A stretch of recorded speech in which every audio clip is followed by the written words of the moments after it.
Our second stop in the Let's Talk Human Rights podcast, Season 5, exploring restorative and transitional justice in post-conflict countries, is Sierra Leone. Having started in Liberia, we believe it is crucial to feature Sierra Leone in this series as the histories of the two countries are deeply interconnected. Despite their shared past, the paths towards justice in the two nations have diverged significantly. In Liberia, while we observed some progress in restorative and transitional justice, many challenges remain, particularly in addressing the past comprehensively for a better future. Sierra Leone, on the other hand, has managed its post-conflict transition with more transparency. The recommendations of the Truth and Reconciliation Commission, the TRC, following the end of the Civil War from 1991 to 2002, hold a near constitutional status. Never again in Salone, they say, as the scars of the past serve as a constant reminder to avoid repeating the same mistakes. However, not everyone has been able to move forward. Many still feel stuck in the process due to insufficient reparations and the lingering ripple effects of human rights violations which continue to plague the country today. To gain a better understanding of where things stand in Sierra Leone, I spoke with a range of individuals representing the past, present, and future of Salone. To protect her identity, we refer to one of the Civil War victims we interviewed as Sue. Sue shared with us some harrowing memories from the war. Since 1991, beside March, we live in Tongo with my man and with my 3 mates. So now we say war just start na Bomaru.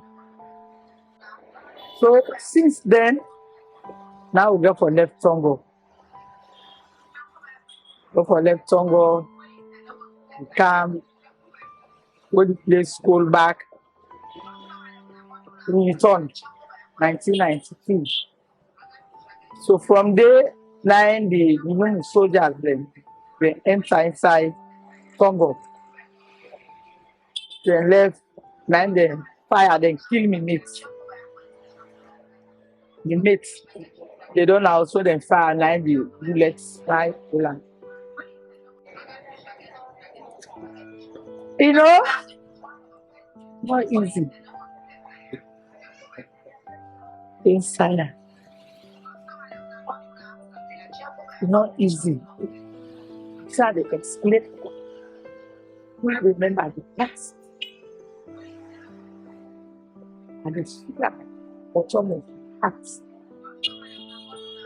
The country is currently going through difficult times. The cost of living is excessively high, and there is a significant youth unemployment rate, which has now contributed to a growing drug abuse problem. In fact, the government has recently declared the drug crisis a national emergency. Frustration is mounting among some, with a few even suggesting that Sierra Leone may need to return to the days of conflict. However, Ishmeal Alfred Charles, a former child soldier during the war, is quick to remind people of the devastating consequences of war. When I was still a child and seeing all the things that I saw, I had a conviction that we were sentenced to suffering, because it was just too much of pains, it was just too much of negativities.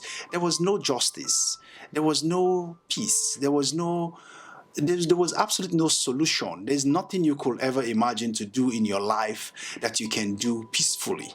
And going further than beyond that, it's got to a point where when I became a youth advocate, when I started my professional life, I then understood, how critical it is for us to actually, promote more justice in every society, for us to actually not, skew the truth for the people who have power, for the people who are wealthy, because that's what happens in an everyday Sierra Leone society.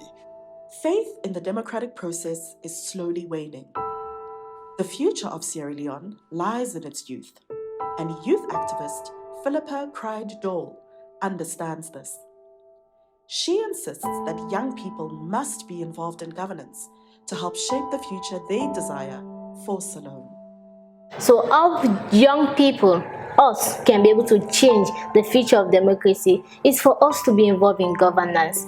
That will be one of the easiest way, because in order for us to shape, remember, democracy takes time.